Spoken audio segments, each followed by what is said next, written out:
Star उत्सव पर देखिए अपने चहीते शोज 1 अप्रैल से डीडी फ्री डिश पर।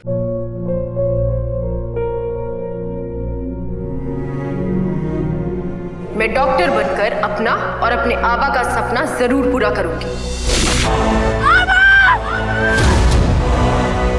वादा करो मेरी बेटी सही की जिम्मेदारी निभाओगे। मुझे नहीं करनी है शादी। मेरा रिश्ता सिर्फ मेरे सपनों से है। तुम भी मुझसे कोई उम्मीद मत रखना। मेरी जिंदगी में कोई और है, जिंदगी में कोई और है। क्या एक अनचाहे रिश्ते में गुम हो जाएंगे साई के सपने? गुम है किसी के प्यार में 1 अप्रैल से शाम 7 बजे स्टार उत्सव पर।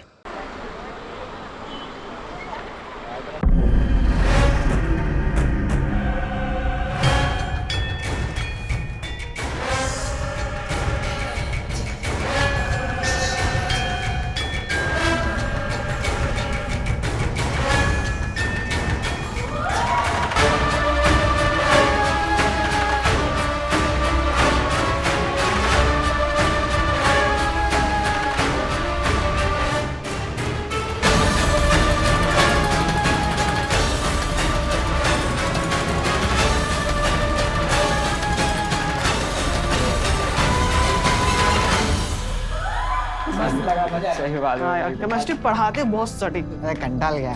अबे वो पता है सामने वाली बेंच पे लड़की बैठती है यार कितनी क्यूट है वो। अबे इसका ध्यान है ना उसी पे रहता है। ए तू चुप रहे। कल फिजिक्स का टेस्ट है, याद है? अरे यार मैंने तो पढ़ा ही नहीं। बेटा तू पढ़ता कब है? अबे तू हर समय मजाक करता है। चल अबे कल तक का टाइम है, कल पढ़ लेना। चल फिर चलते हैं, बाय बाय। चल नवीन आशीष चलो बाय बाय बाय। यार वो सच में क्यूट है यार। तू पढ़ाई पे ध्यान दे। Hello mummy. आशीष कब आ रहा है? 8:30 बज रहे हैं। हाँ मम्मी, वो सर ने ना एक्स्ट्रा क्लास रख दिए थे। जल्दी आ। मेथी का पराठा बनाकर रखा है। मेथी का पराठा? हाँ तो मैं जल्दी आ जाऊंगा। हाँ ठीक। अरे यार वो नोटबुक क्लास में भूल गया। अरे यार तू भी यार। मैं लेके आता हूँ, तू रुक। चल ठीक है।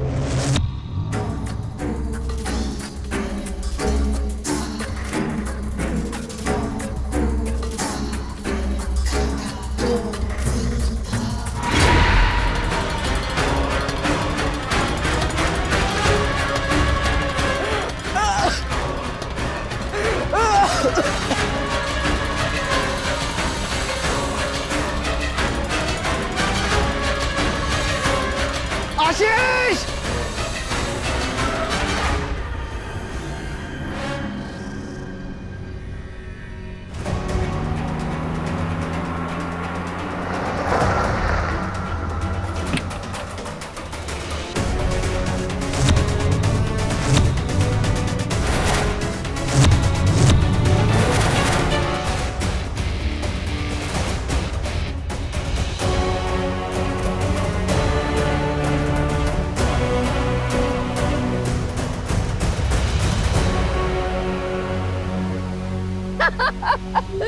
मेरा बेटा आशीष।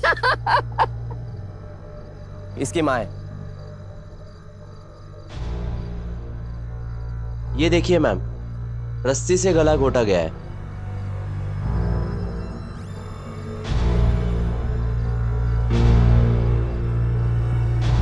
कोई आई विटनेस? हाँ, इसका दोस्त नवीन। मैंने उसे पूछने की बड़ी कोशिश की, लेकिन वो बोलने की हालत में नहीं था, इसलिए मैंने उसे घर भेज दिया।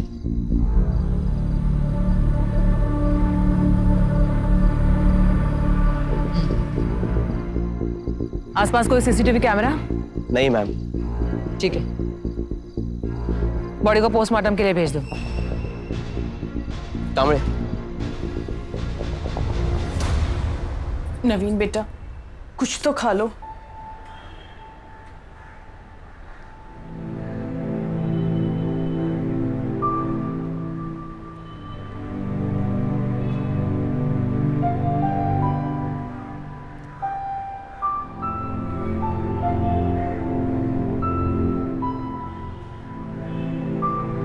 किशोर, नवीन कैसा है अब? पूरी रात सोया नहीं बेचारा, तो सोएगा भी कैसे जिसने ये सब देखा हो। यार मैं आज फैक्ट्री में नहीं आऊंगा, घर पर ही रहूंगा। ओके। ये मैंने सारे ऑर्डर चेक कर लिए, हाँ। तो माल भिजवा देना। Okay, no problem. एक मिनट। हमें नवीन से बात करनी है। आपका बेटा आशीष मर्डर केस का इकलौता आई विटनेस है। जी हाँ, अपने कमरे में है, बहुत डरा हुआ है बेचारा। आइए। किशोर, मैं चलता हूँ। हाँ।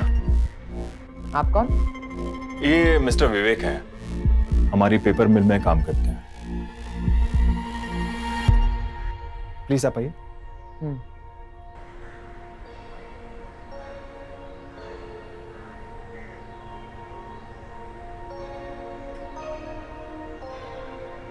नवीन, देखो डरने की कोई बात नहीं है। हम बस कुछ सवाल पूछेंगे, जितना याद हो बता देना, ठीक है? कल आशीष को जिसने मारा उसे देखा था तुमने? कैसा दिखता था वो?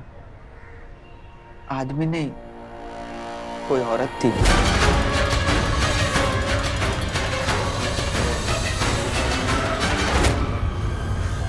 क्या?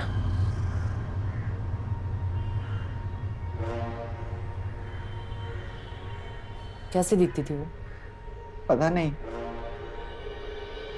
फेस नहीं दिखा, अंधेरा था। उसने आशीष के गले में पीछे से रस्सी डाल के रखी थी। लेकिन वो औरत ही थी, ये बात पक्की है ना? ठीक है, थैंक्स। ये तो केस में ट्विस्ट निकला। जिस तरह से मारा गया था ऐसे लग रहा था कोई आदमी होगा, लेकिन ये तो औरत निकली। मुकुल, फॉरेंसिक्स की रिपोर्ट आ गए? 4 बजे तक आ जाएगी मैम।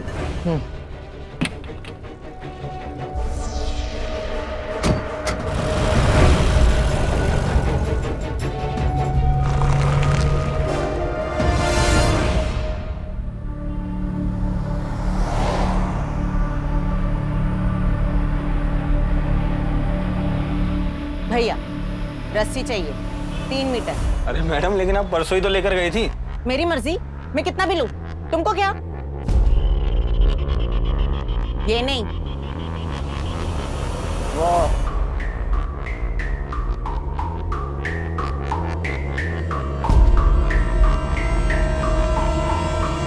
ये लीजिए 50 रुपये।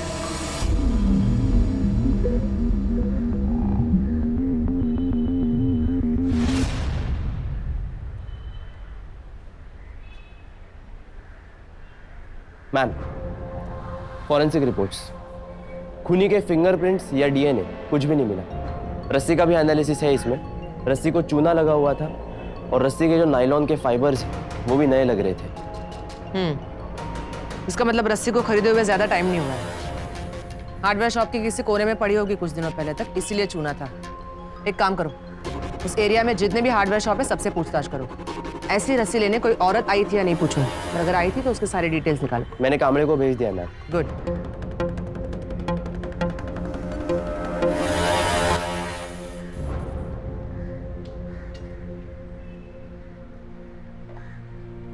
आशीष ने पूरी तैयारी करके रखी थी टेस्ट देने के लिए, पर अब वो खुद ही नहीं टेस्ट देने के लिए।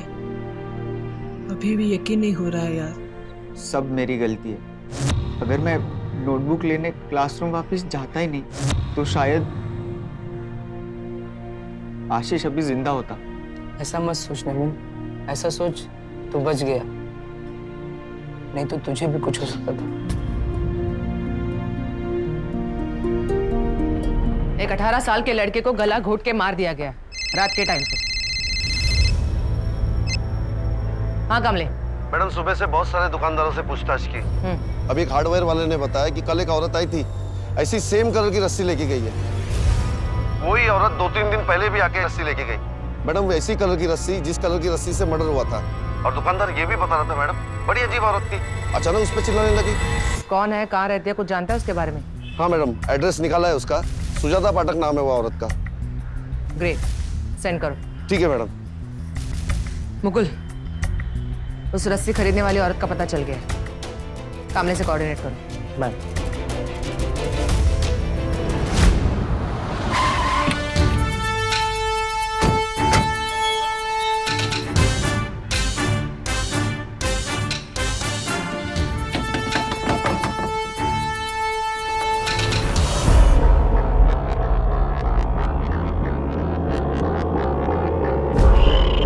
सुजाता पाठक। हाँ तो कांबळे, चला। अंदर किधर जा रहे हो? पिछले 3-4 दिनों में 2 बार पास की हार्डवेयर के दुकान से तुमने रस्सी खरीदी, इसलिए। मैं क्यों बताऊं?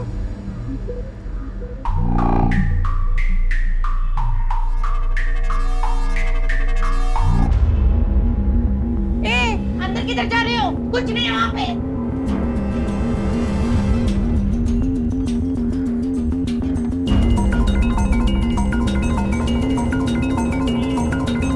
अंदर मत जाओ।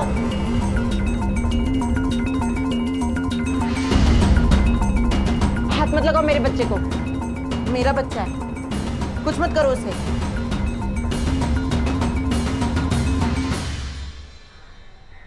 और बच्चों, पढ़ाई कैसी चल रही है?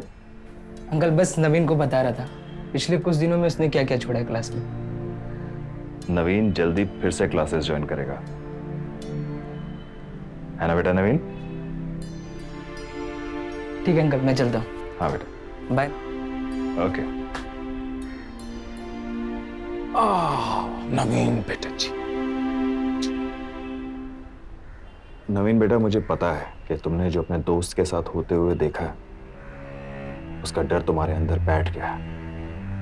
लेकिन बेटा, तुम्हें कुछ नहीं होगा। तुम्हारे पापा तुम्हें कुछ नहीं होने देंगे। तुम्हें अपने पापा पर भरोसा है ना बेटा?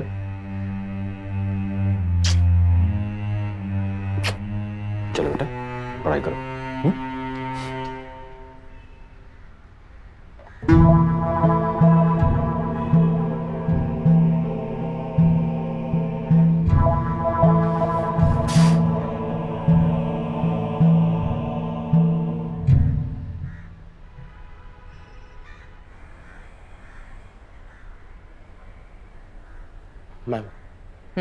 मैम, इसके बारे में कुछ पता चला है। कुछ 16-17 साल पहले इसका बच्चा मर गया था। इसी के गलती की वजह से मर गया था। इसके हाथ से गिर गया था, तब से अनस्टेबल हो गई। अगर इसका बच्चा जिंदा होता तो आज आशीष की उम्र का ही होता ना। हाँ मैम, पर इसका मतलब? हो सकता है इसने इसलिए आशीष को मारा हो कि कहीं ना कहीं इसे आशीष में अपना बच्चा नजर आया होगा।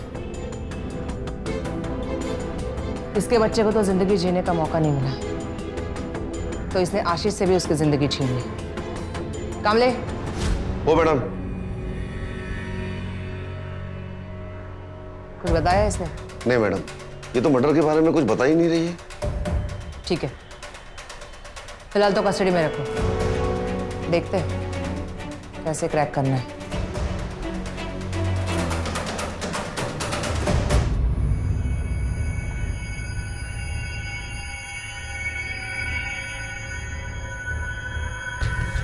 मुझे पता है क्या किया है तुमने, पर मेरे बेटे को हाथ भी मत लगाना। तुम्हें औरों के साथ जो करना है करो, लेकिन मैं अपने बेटे को कुछ नहीं होने दूंगा।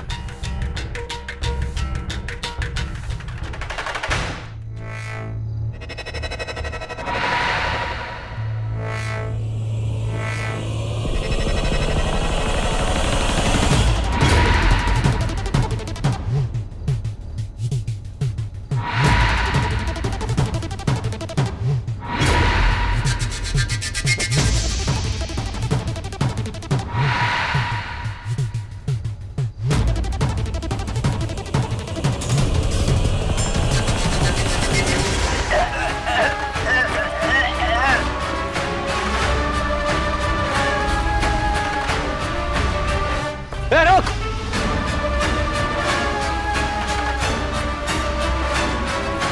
रुक!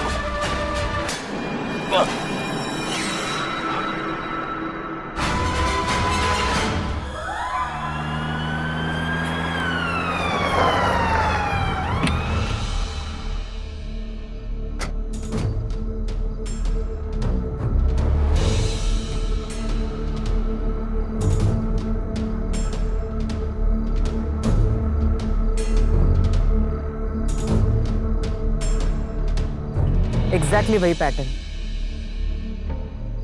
इससे दो बातें क्लियर होती है। एक तो ये कि आशीष का खून सुजाता ने नहीं किया, ये औरत कोई और ही है। सुजाता को जाने दो। और दूसरी बात मैडम? दूसरी बात ये कि ये कोई आम किलर नहीं है, ये एक सीरियल किलर है। और सीरियल किलर मर्डर करते हुए कोई ना कोई पैटर्न फॉलो करता है। इसका पैटर्न है रस्सी से गला घोटना। इस लड़के की उम्र भी आशीष जितनी ही होगी। मैम एक्चुअली ये आशीष का ही दोस्त है। इसका मतलब शायद वो औरत इन सब लड़कों को जानती थी। ये कोई रैंडम शिकार नहीं है। लेकिन यही लड़के क्यों?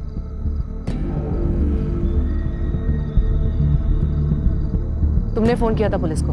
जी मैडम, मैंने उसे मारते हुए देखा और उसे पकड़ने की कोशिश भी की पर पकड़ नहीं पाया। चेहरा देखा? जी चेहरा नहीं देख पाया मैडम, पर उससे एक अजीब सी गंध आ रही थी।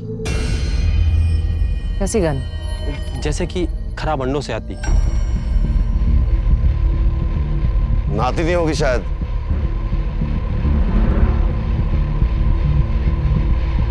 मुकुल, नोट करो इस बात को।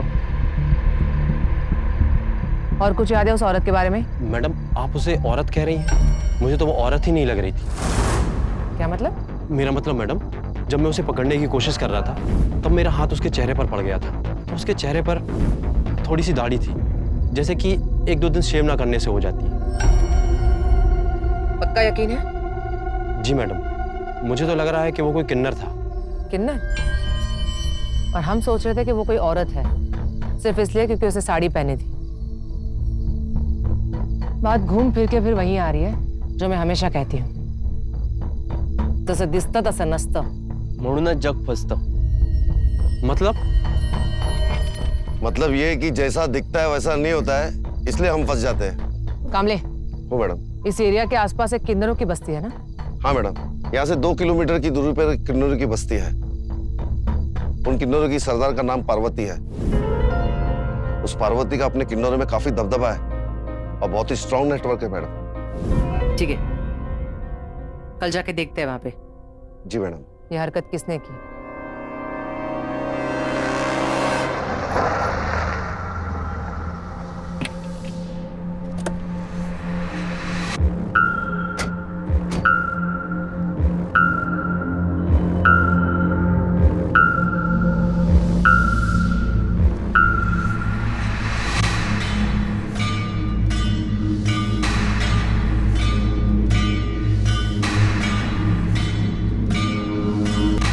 कामली, इनमें से कोई भी खूनी हो सकता है। मैडम पार्वती अपनी बस्ती के सारे किन्नरों को जानती है और हर किन्नर के सर पर उसका हाथ भी है। इनसे उलझना इतना आसान नहीं होगा। देखते हैं। सुना है आपके बारे में काफी। क्या सुना है मेरे बारे में? यही कि अगर भोसले मैम एक बार किसी अपराधी की गंध पकड़ लेती हैं तो उसे कहीं से भी ढूंढ के निकाल लेती। सही सुना है, कहीं से भी। मैडम, आपको हमारी इस बस्ती में कोई अपराधी नहीं मिलेगा, क्योंकि इस बस्ती में कब कहाँ क्या क्या हो रहा होता है उस सब की खबर मुझे पहले ही मिल जाती है। इस बस्ती का कोई किन्नर आसपास के एरिया में खून कर रहा है। क्या? ऐसा नहीं हो सकता मैडम।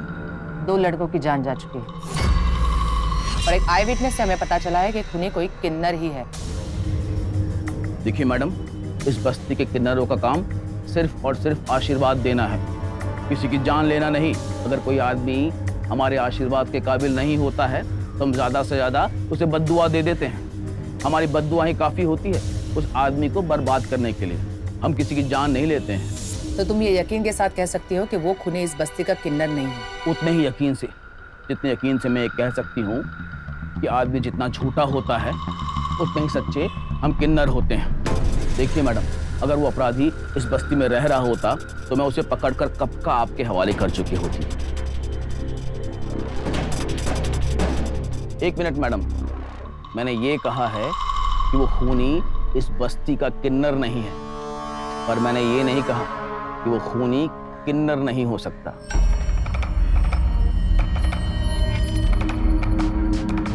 तुम्हें किसी पे शक है? हाँ, यहीं की थी वो, इसी बस्ती में रहती थी। राधा नाम था उसका। रहती थी मतलब? अब कहाँ है वो? अब वो कहाँ है ये तो मुझे नहीं पता। सबकी चोरियां करती फिरती थी, गुस्से में भूत सवार हो जाता था उसके अंदर। पर एक दिन गुस्से में आकर मैंने उसे यहाँ से निकाल दिया, यही कोई 3-4 महीने पहले। आय हाय, तुझे अच्छी तरह से पता है राधा, हमारे किन्नर समाज में रहने के कुछ कायदे होते हैं, और आज तूने पहली बार दूसरी बार नहीं बल्कि चौथी बार तूने कायदा तोड़ा है कलमुई। अरे थूकती हूँ मैं ऐसे समाज पे, मेरे जो मन में आएगा मैं वही करेगी, पर यहाँ रहकर नहीं, हमारे किन्नर समाज का हिस्सा बन के नहीं। जा कलमुई, निकल जा, फिर तेरा जो मन में आए वो करना, समझी तू? बड़ी आई कलमुई कहेगी, हमारी बिरादरी में नाक खराब कर रही है। उसकी कोई फोटो है तुम्हारे पास? नहीं मैडम, फोटो तो नहीं है हमारे पास, लेकिन भोसले मैम, आपका इतना नाम सुना है और आप खुद हमारी इस बस्ती में चलकर आई हैं, तो मैं आपसे वादा करती हूँ कि मैं और मेरी पूरी बिरादरी के लोग उस खूनी राधा को ढूंढने में आपकी मदद करेंगे, ताकि फिर कोई ये ना कह सके कि हम किन्नरों का कोई ईमान नहीं होता। थैंक्स।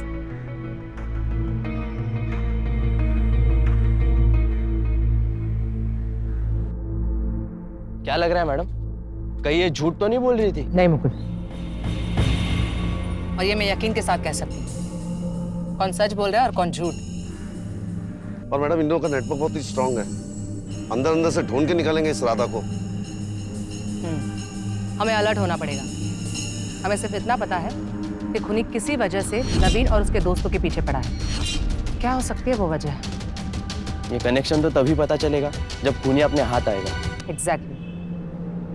अब सिर्फ नवीन और उसका दोस्त दीपक बचे हैं। हो सकता है उनके जान को खतरा हो। मुकुल, उन गलियों में जितने भी सीसीटीवी कैमरास बंद पड़े हैं सब शुरू करवा दो। जहां जहां जरूरत पड़े और कैमरास लगवा दो। उन गलियों में कब कहां क्या हो रहा है सब चीज पर हमारी नजर होनी चाहिए। हर हालत में हमें उस खूनी को पकड़ना है।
दीपक, दीपक सुनो, दीपक।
जैन सर, सेम पैटर्न से मारा है, रस्सी से गला घोटा है।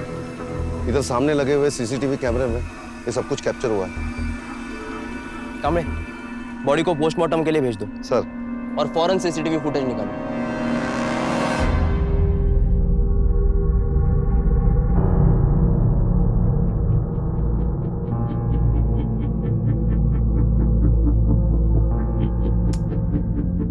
इसमें चेहरा कहाँ दिख रहा है? नहीं मैम, बस इतना ही दिख रहा है। मुझे यकीन है इसमें भी कोई तो डिटेल जरूर मिलेगी जो हमारे काम आएगी। एक काम करो, बाकी के सीसीटीवी कैमरा चेक करो, शायद किसी और कैमरा में कैप्चर हुआ हो। मैम,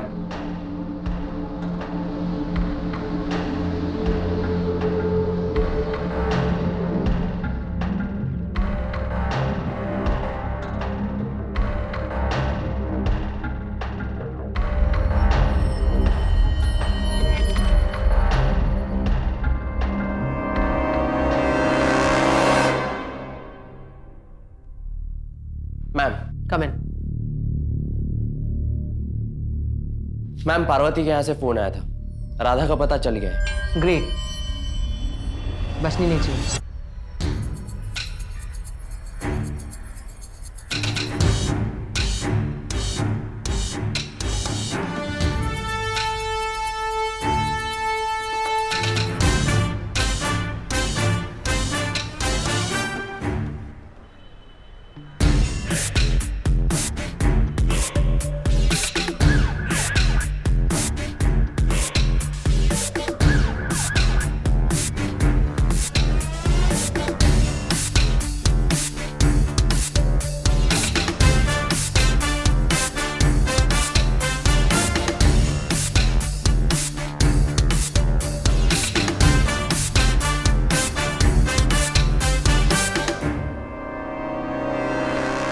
इन तीनों को कैसे जानती थी?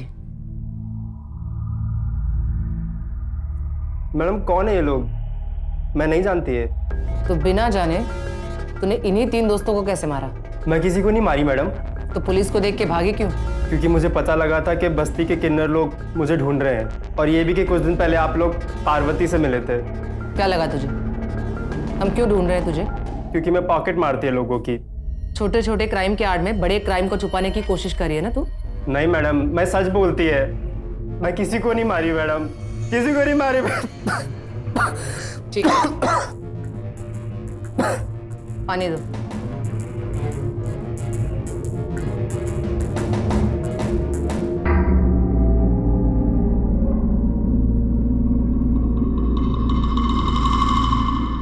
क्या लगता है मैडम? बताती हूँ। कामले, हो मैडम। एक रस्सी लेके आओ। रस्सी? किस लिए मैडम? तुम लेके तो आओ। Okay madam.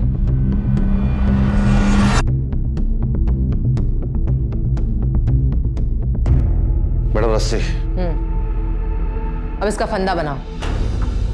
फंदा क्यों मैडम? जो बोला वो करना। Okay madam.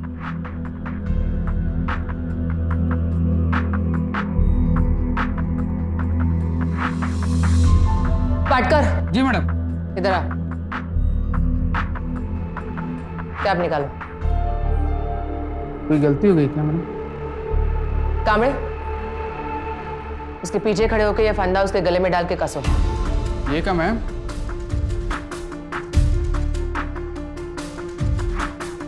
मैम ये क्या? अरे मैं जोर से, इतने जोर से भी नहीं कि मर जाए, हल्का सा जोर लगाना।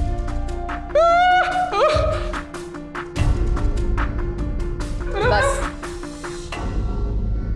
ठीक है, पीछे हो जा। और थोड़ी देर जिंदा चाहिए ये मेरे को। विपत। जी मैडम। तुम कसो। क्या मैम, आज मेरी बीवी को विधवा बना देंगे आप? हाँ हाँ, बहुत खराटे लेता है ना तू, तो उसी ने बोला है मुझे। जोर से।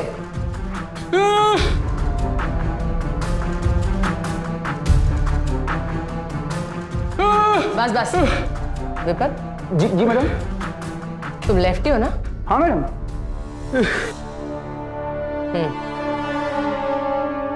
जाने दो पाटकर को।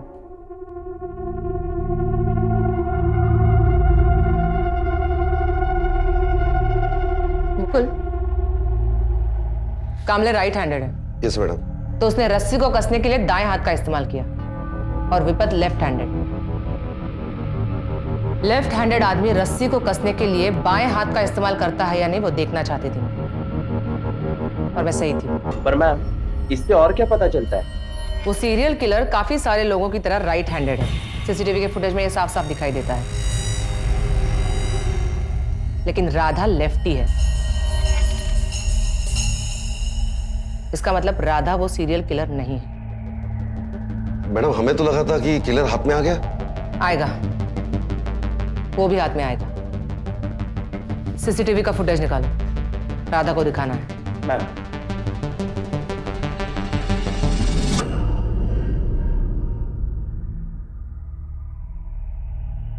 ये वीडियो देखो।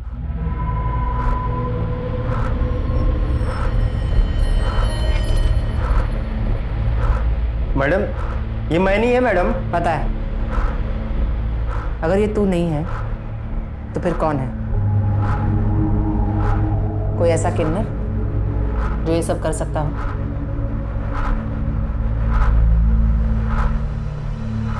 मैडम ये कोई किन्नर नहीं है। मतलब? ये कोई आदमी है मैडम। मैं खुद किन्नर है, मैं देख के पहचान जाती है। तो ये बात इतने यकीन से कैसे कह सकती है? इसकी चाल ढाल से पता लग रहा है मैडम, ये कोई आदमी है, खाली औरत का भेष धरा हुआ है। करते हैं कुछ आदमी लोग सिग्नल पे पैसा मांगने को।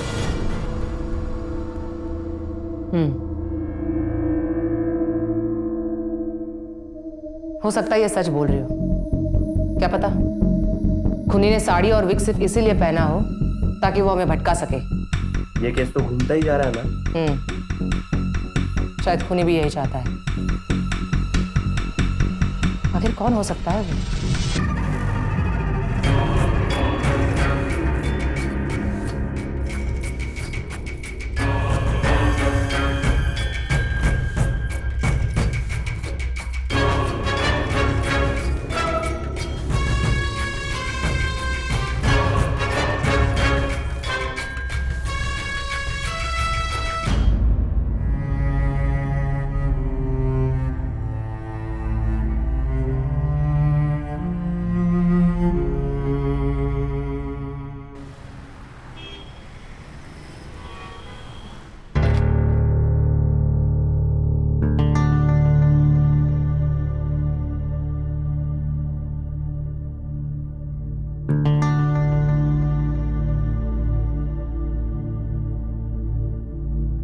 नवीन की जिंदगी से मुस्कुराहट जैसे चली ही गई है। अपने तीनों दोस्तों को खो चुका है वो। मैं तो सोच भी नहीं सकती उस पे क्या गुजर रही होगी। देखना, जो कोई भी ये सब कुछ कर रहा है ना, एक दिन नर्क की आग में जलेगी वो चुड़ैल। मेरे बेटे को उसने अगर कुछ किया ना तो मैं उस नवीन को कुछ नहीं होगा रेणुका, मैं उसे कुछ नहीं होने दूंगा। वैसे भी उसकी कोई गलती नहीं है, सारी गलती उसकी। किसकी बात कर रहा है? अरे वही जो हमेशा हमेशा कौन? छोड़ो ये सब। देखो, तुम नवीन का हमेशा ख्याल रखना। वो घर पर अकेला नहीं छूटना चाहिए, हमेशा उसके साथ रहना। आप ऐसा क्यों कह रहे हैं?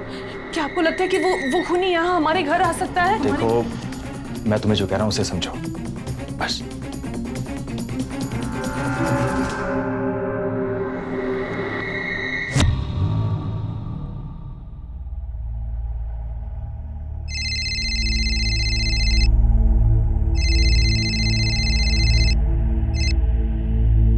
अश्विन। हे हाय, देखो मैं थोड़ी देर में घर पहुंच रहा हूँ। तुम कितने बजे आ रही हो?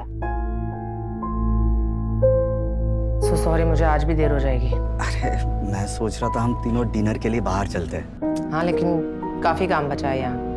वीकेंड पे जाते हैं? वीकेंड कोई नहीं। प्रोजेक्ट सुना, तुम लोगों ने उस सीरियल किलर को पकड़ लिया? नहीं, लेकिन अब एक बात पता चली है कि वो कोई औरत या किन्नर नहीं, एक आदमी है जो औरत बन के मारता है। अजीब बात है। अजीब तो है, और सबसे कंफ्यूजिंग बात यह है कि उस खूनी का मोटिव पता नहीं चल रहा है। वो यंग लड़कों को क्यों मारना चाहता है, खासकर वो जो एक दूसरे के दोस्त हैं।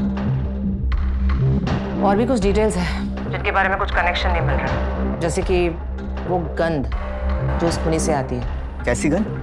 एक आई विटनेस ने उसे पकड़ने की कोशिश की थी। उसका कहना है कि खूनी से ऐसी गंध आती है जैसे किसी खराब अंडे से आती है। प्राजक्ता, खराब अंडों से जो गंध आती है वो H2S से आती है। तुम कुछ जानते हो इसके बारे में? प्राजक्ता, सड़े अंडे जैसी गंध हाइड्रोजन सल्फाइड केमिकल से आती है, H2S। अश्विन, मैं तुम्हारी तरह केमिकल इंजीनियर नहीं हूँ, मुझे साफ साफ बताओ क्या होता है वो केमिकल। सी, ये केमिकल जो है वो फैक्ट्री वगैरह में यूज होता है। कौन सी फैक्ट्रीज? ये मोस्टली यूज होता है पेपर मिल या पेपर पल्प बनाने के लिए। पेपर मिल में यूज होता है मैक्सिमम। अश्विन, मैं तुम्हें थोड़ी देर में फोन करती हूँ। मुकुल,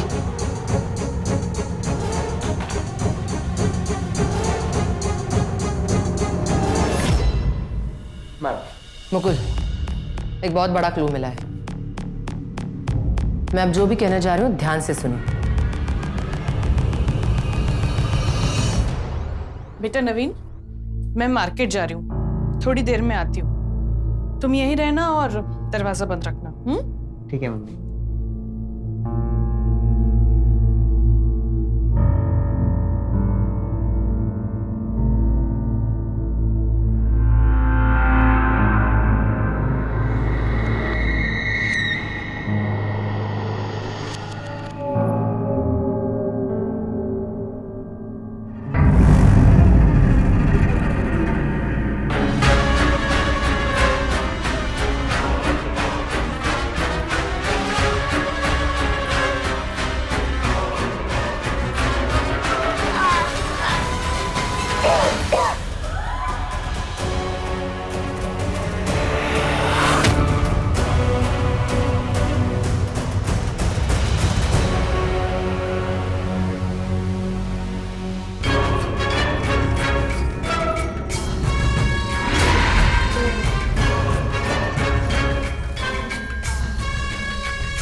यही मौका ढूंढ रहा था ना तू, कि नवीन घर पे अकेला हो और तू अपना शिकार कर सके।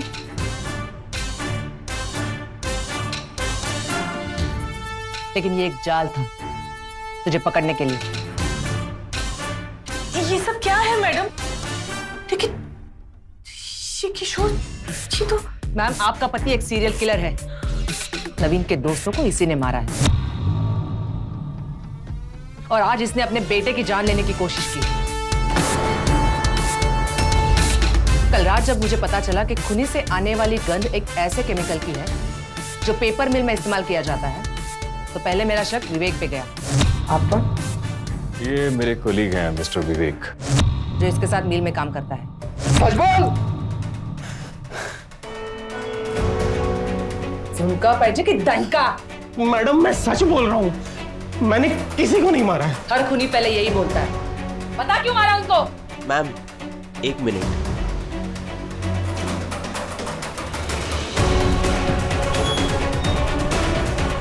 मैम, ये आदमी सच बोल रहा है। तीनों मर्डर्स के वक्त ये कहीं और था। जिनके साथ था उनसे मैंने कंफर्म किया। अगर ये खूनी नहीं है तो सिर्फ एक ही आदमी बचता है, किशोर कामत, क्योंकि वो भी उसी पेपर मिल में काम करता है। मुकुल, ये केस कुछ ज्यादा ही टेढ़ा है। इस किशोर की सारी हिस्ट्री निकालो। लेकिन जब मुझे किशोर के अतीत के बारे में पता चला तो मुझे अंदाजा आ गया कि इन मर्डर्स के पीछे क्या मोटिव हो सकता है। और इसे रंगे हाथ पकड़ने के लिए हमने नवीन को अकेले छोड़ने का जाल बिछाया था। कैसा आदमी? और ये अपने ही बेटे क्यों मारेंगे? मैंने कुछ नहीं किया अपने बेटे को। मैंने कुछ नहीं किया। उसने किया। उसने।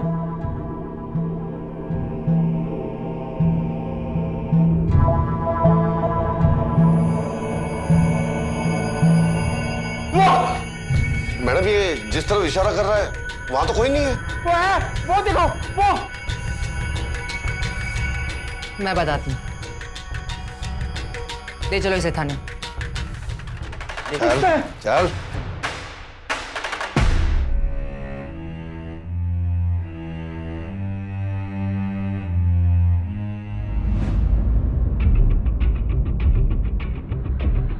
यही औरत दिखती है ना तुम्हें? तुम्हारी सौतेली माँ। तुम्हारे हिस्ट्री निकाले तो पता चला कि उसने तुम्हारे साथ क्या क्या किया था। किशोर, क्यों तड़प रही कमला? दर्द हो रहा है ना? गलती करेगा तो ऐसी ही सजा मिलेगी।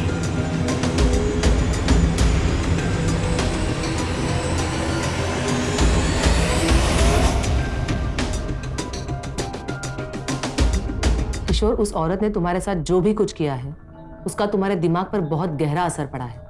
तुम अपना दिमागी संतुलन खो चुके हो। तुम्हें अब भी ऐसे लगता है कि तुम्हारी सौतेली माँ जिंदा है, तुम्हारे आसपास है, और नवीन के साथ भी वो वही सब करेगी जो उसने तुम्हारे साथ किया था। लेकिन ये सिर्फ तुम्हारा वहम है। किशोर, उस औरत को मरे 25 साल हो चुके हैं। मैडम, अगर इसे अपने बेटे के लिए डर था तो इसने खुद अपने बेटे पे हमला क्यों किया और उसके दोस्तों को क्यों मारा? मैंने कुछ नहीं किया, ना नवीन को ना उसके दोस्तों को। मैंने कहा ना उसने मारा है, उसने। समझ में नहीं आ रहा? मुझे लगता है इसे पता ही नहीं होता था कि ये कर क्या रहा है। इसकी सौतेली माँ इसके दिमाग पर इस तरह से हावी हो चुकी थी कि वो अपने होश खोकर खुद को ही वो औरत समझने लगा था। मैं उसे हमेशा बोलता था कि मेरे बेटे को कुछ ना करे और किसी को जाके मारे। मुझे पता है क्या किया है तुमने, पर मेरे बेटे को हाथ भी मत लगाना। इसीलिए उसने ना नवीन के सारे दोस्तों को मार दिया। आज मैं उसे रोक नहीं पाया। उसने नवीन को मारने की कोशिश की। किशोर, ये सब तुमने किया है। तुम्हें सिर्फ ऐसा लगता था कि वो मार रही है, लेकिन मारते तुम थे। मुकुल, इस आदमी को दिमागी इलाज की जरूरत है। रिपोर्ट तैयार करो। ये तो बड़ा ही अजीब केस है मैम, आज तक ऐसा कभी नहीं देखा। मुकुल, इंसान का दिमाग अपने आप में एक बहुत बड़ा रहस्य है। इसकी वजह से इंसान इतनी बड़ी गलतियां कर बैठता है जिसके बारे में उसको खुद को पता नहीं होता।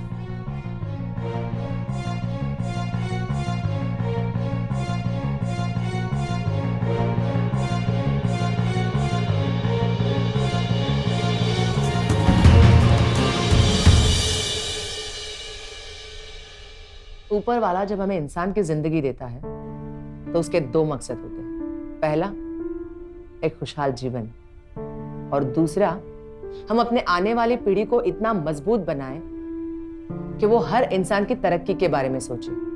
लेकिन अगर गलत सोच का बीज बोया हो तो सही सोच की अपेक्षा करना स्वाभाविक नहीं है। बच्चों की सोच डरा के बदली जा सकती है, लेकिन वो डर कब बारूद बन के सब तहस नहस कर दे इसका कोई अंदाजा नहीं लगा सकता। किशोर ने अपने बचपन में जो भी कुछ सहा, उसकी वजह से आज 3 लड़कों की जान चली गई। कौन जिम्मेदार है इसका? वो सौतेली माँ जिसने बचपन में ही किशोर के दिमाग की ये हालत कर दी? क्या सिर्फ उसी की गलती थी, या फिर थोड़ी गलती हमारी भी है कि हम ऐसे बीमार इंसान को पहचान नहीं पाए? वजह जो भी हो, लेकिन एक बात तो साफ है कि हमारे आसपास कभी भी कुछ भी हो सकता है। हमारा काम है सावधान रहना। मैं पीआई प्राजक्ता भोसले फिर से लेकर आऊंगी एक सच्ची घटना। तब तक के लिए सावधान रहे, सुरक्षित रहे। जय हिंद, जय महाराष्ट्र।